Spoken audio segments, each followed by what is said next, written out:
Hey guys. Hi. Today we are doing pastry doughs and we are going to actually show you how to press the dough into a pan. A tart pan like this. And little pans like these. Yeah. We love press-in doughs for all the obvious reasons. No rolling pins, no stress. And you're actually very good at rolling out dough. She's being modest. I'm not. So this is really my favorite kind of dough. Now, there are a couple of different approaches to the larger press-in dough. You can start on the edge, and you can just do the edges, or you can start in the center, kind of like I did in the beginning. The thing about doing it that way, though, is that you have to worry about having enough for the edges.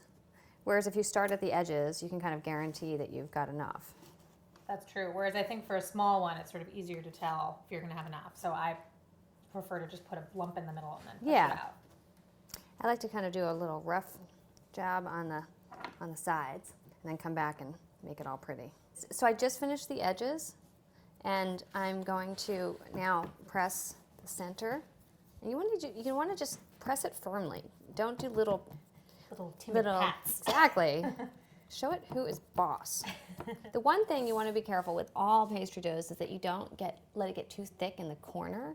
So at the end, what I do is I go and I press my fingers, kind of dig them in there. And now I'm going to make the edges nice. What's going to happen is in the oven, it's going to puff and then it's going to sink a little. So you want it to end up at the height of the tart's edge, the tart pan edge.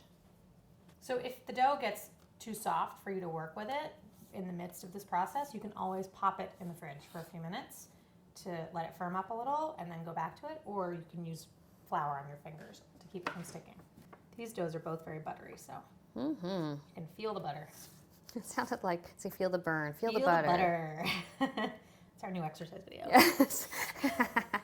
Now it's ready to chill in the fridge. It's always a good idea to chill your dough before it goes into the oven. Yep, even if the recipe doesn't say it. Yeah. It will never hurt it. Yes, defy the recipe. So here I've got a couple little holes, and I'm just going to patch them with little bits Great. of dough. So, The shortbread crust has been in the fridge for about 20 minutes, half an hour. yeah, and now we're just going to show you how to, it's called docking.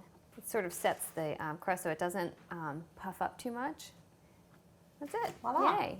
And then into the oven it goes. Our tart crust is par baked. As you can see, this is you see how the little pricks from the fork kept it nicely held into the tart pan, and the edges have sunk just a little bit. And they're just browning slightly. Yeah, perfect.